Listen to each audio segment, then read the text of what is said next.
Family Black Phoenix checking in with you this morning before I do some fabrication on my truck for the crane that I'm putting in the bed. I wanted to make sure I do a smaller video just to tell you, make sure you unplug your battery before you weld on your truck, so that way you won't, circuit anything out or burn anything out while you are running your currents through. So that's a plus, and like I said, it don't take that long to do it.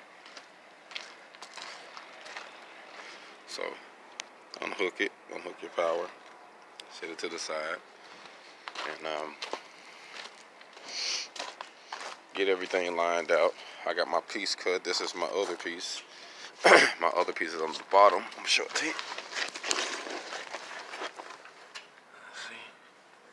It's going all the way over. So over here. So I'm gonna weld this solid on that side and on that side. So it'll be good.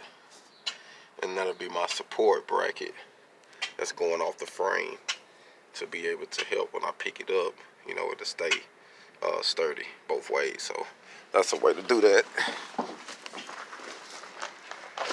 Like I say, I got everything lined out, so I'm about to go on and fire this bad buddy up and knock this out. Shouldn't take me that long.